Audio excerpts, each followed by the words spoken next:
Daily 2 de Djemeldine Benchenouf. Salam alaikum, Azulfilaoun, bonsoir. Le vrai taux de change des devises étrangères en Algérie n'est pas celui officiel décidé arbitrairement par la Banque centrale et derrière par le système politique, mais celui du change parallèle, celui du square, comme on dit. C'est là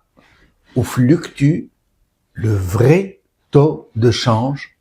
qui atteint ces derniers temps des records puisque 1 euro s'échange désormais autour de 253 dinars, alors que le taux de change bancaire n'est qu'à 143 dinars. En fait, le marché du square ne se trouve pas qu'à Alger,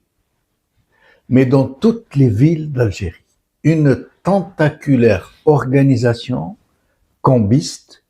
où s'échangent quotidiennement, ouvertement et sur la place publique des sommes colossales. En fait, et aussi curieux que cela peut sembler, c'est la fixation arbitraire du taux de change officiel et la difficulté d'y accéder qui alimente en devises étrangères, en euros notamment, le marché parallèle d'échange qui lui permet de prospérer et de s'imposer en tant que principal levier d'une économie informelle qui évolue en parallèle de l'économie nationale qui y représente une part exorbitante, qui ne paie pas d'impôts, ni les charges patronales du personnel non déclaré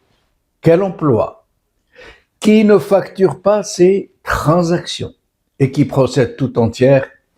d'une logique parasitaire. Le plus sidérant dans l'affaire est que, contrairement aux informations qui circulent sur la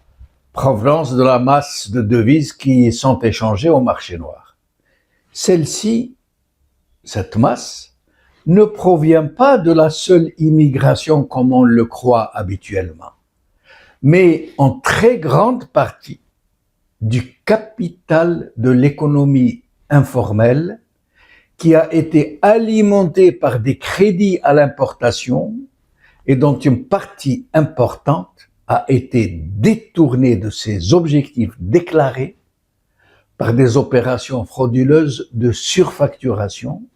et de fausse documentation. Autrement dit, un détournement à très grande échelle de devises, de crédits en devises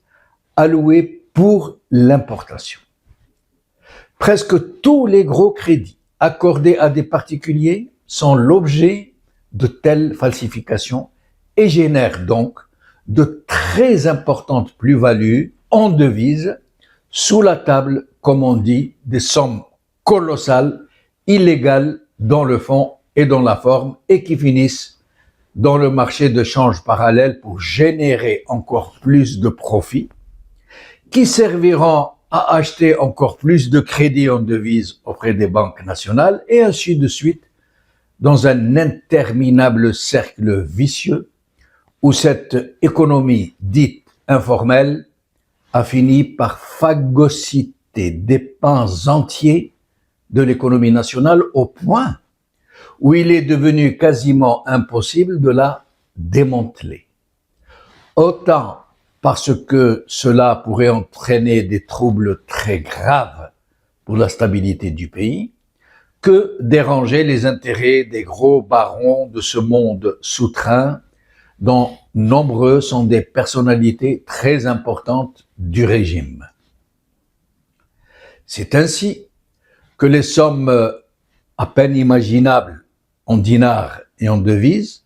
qui circulent dans le marché du change parallèle ne passent qu'en partie, une partie infime, par la banque,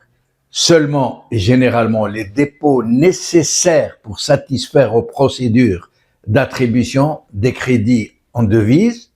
ou à permettre une façade de l'égalité face à un minimum de fiscalité. C'est une économie souterraine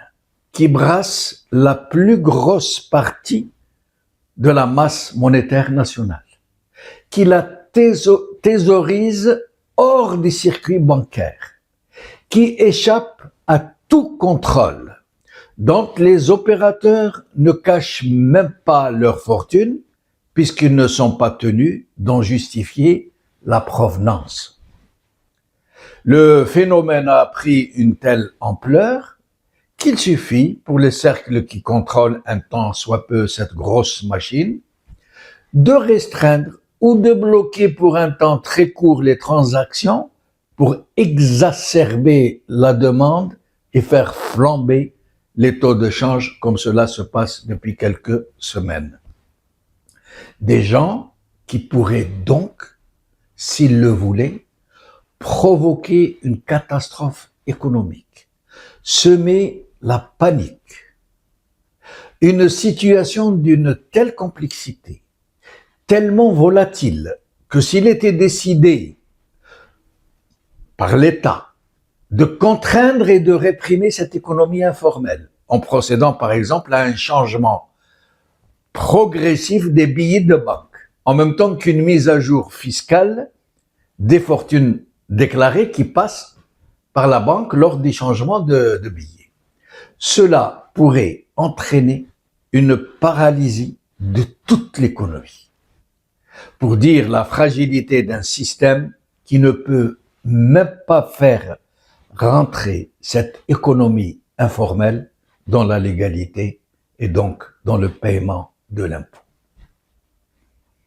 Voilà.